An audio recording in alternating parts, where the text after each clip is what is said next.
friends, Pastor Sharo here, and welcome to an exciting episode of the Preacher Girl podcast. Today's episode is all about where do I begin if I have no experience? It's a question that so many of you have asked me. You want to be in ministry, you want to be an entrepreneur, you want to do something, you just have zero life experience in the field. What on earth do you do? Today I have 3 exciting tips that will get you started, especially if you have no experience and you really know you're called to do this. So hang tight. Have you ever looked on YouTube or on Facebook and seen somebody go live preaching, or seen a girl, a beloved preacher girl, stumbling across the stage, just saying things that make no sense, sweating a lot, and it just makes you so uncomfortable? Yes, I've seen that as well. And my heart just breaks for more than one reason, because I'm like, God, this is not fair to the gospel, 1. And 2, why? Why is she doing that? Well, that's what we want to prevent. We want to make sure that when you are ministering in whichever form God has called you to do that, that you're doing that with integrity, and you're doing that with excellence, and that it's bringing fame to the name of Jesus and glory to his divine kingdom. And that's what this is about. What do I do when I have no experience? So these 3 things can get you started right away if you have no experience.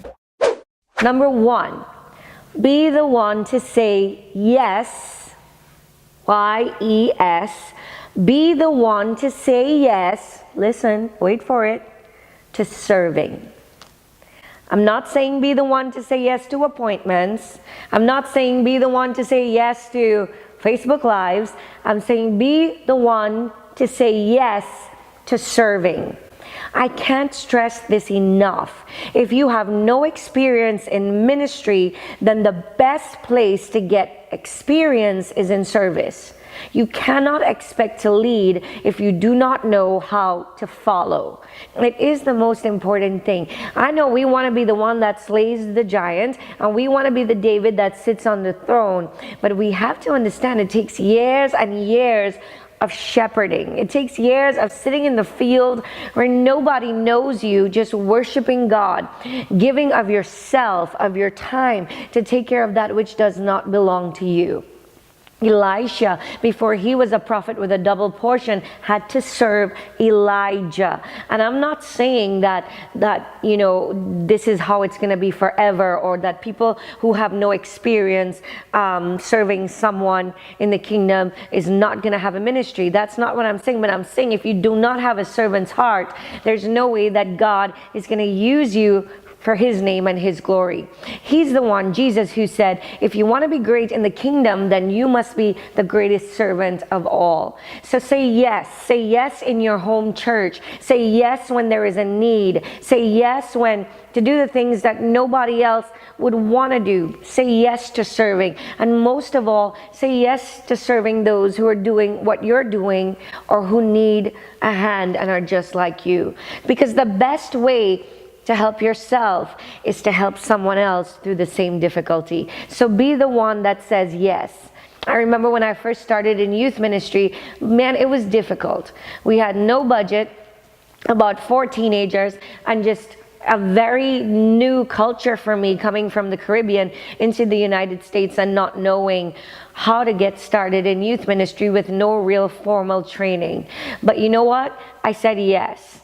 I said yes to going out every Saturday and teaching my teens how to evangelize. I said yes to showing random acts of kindness and carrying the teens to watch it happen.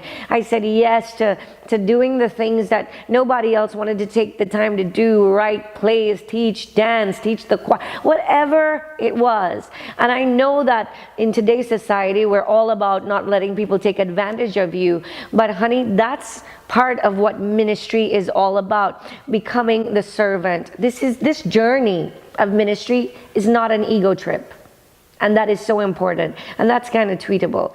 This journey is not an ego trip. If you're in it to be famous, if you're in it for a big paycheck, if you're in it for those reasons, then it won't work.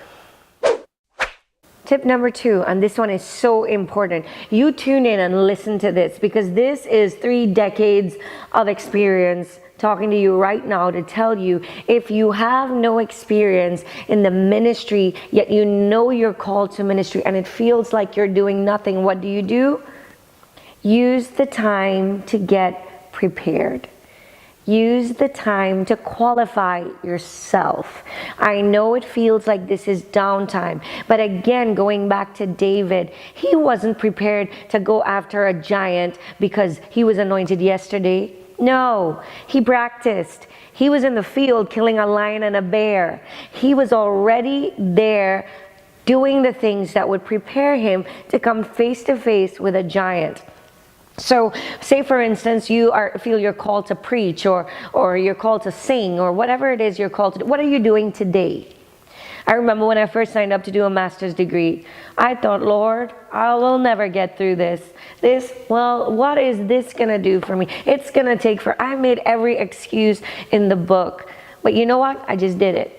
I just finally committed to it, and guess what? It's done. It's over. I've got that. Is it working for me? I don't know, but I have it. I'm qualified to be able to answer questions that people have that I may not have been qualified to answer before. In the book of 2 Timothy, this is what it says: study to show yourself approved, a workman that needed not to be ashamed, rightly dividing the word of truth. The Passion Translation says it so beautifully. You know what it says? It says, be ready to explain the scriptures with knowledge. You don't want to be the kind of minister that's just shooting the breeze and talking off the top of your head and making a fool out of yourself and not answering with wisdom and knowledge. I get what they say. They say, oh, I just need the anointing. And there will be those moments. There will. But God desires that you put in what you've got. Do you remember that story about the widow? Do you remember what the prophet asked her? What do you have in your house? She had a little bit of oil, or she had a little bit of meal. In other words, what do you have that you can invest in order for God to multiply it? And that's what I'm telling you to do. Take this time in your preparation season to get ready and to get prepared and to get qualified for what God's calling you to. Number 3, if you have no experience and you're ready to get started in your ministry, then get started now by laying the right foundation. You see, you must understand that most ministry does not happen on stage. Even if you're a preacher, that 20, 40, hour and a half, whatever, that you spend on that stage represents the smallest part of your ministry. Similarly, if you're an entrepreneur, when that product sits on that shelf, that is not the business. That is the smallest part of the business. And you need to understand that, because most of us who are in ministry think that the finished product, the CD, the DVD, the book we write, or the sermon we preach is when we've arrived, or it is the product. But that really isn't it.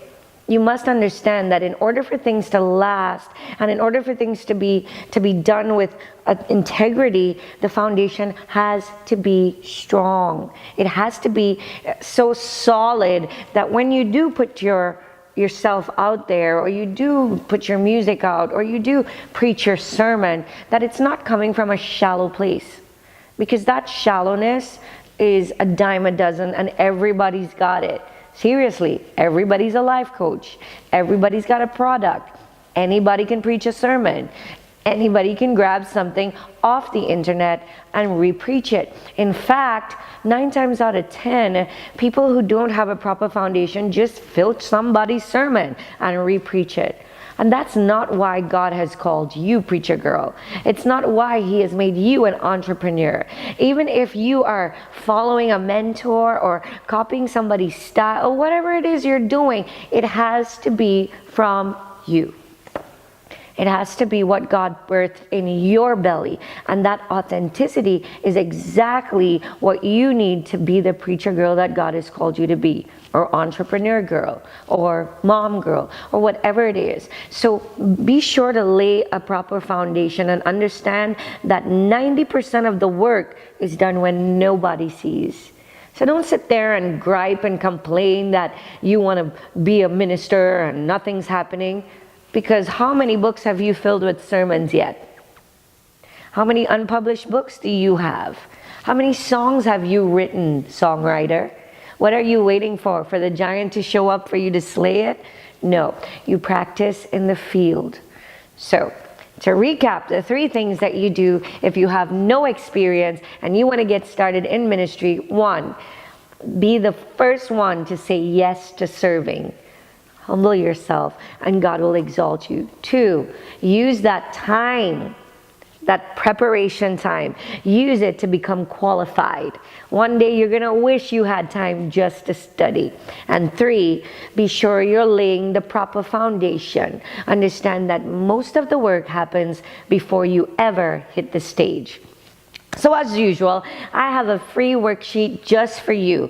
I don't ever want to teach you anything or share anything without giving you the proper tools and the proper guidelines to make sure you're doing it right. So if you would just click that link down below which says PG freebie, I have a special PDF worksheet just for you to examine at which point you are in your journey to ministry. There are 10 questions that if you answer them, you'll be properly able to gauge what kind of education you should be getting. How can you find that on no budget?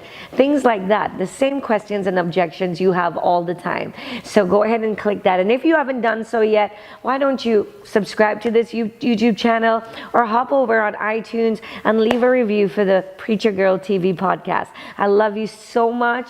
I appreciate all of you that take the time to listen every single week and to remember that if God calls you, then no one can uncall you. God bless.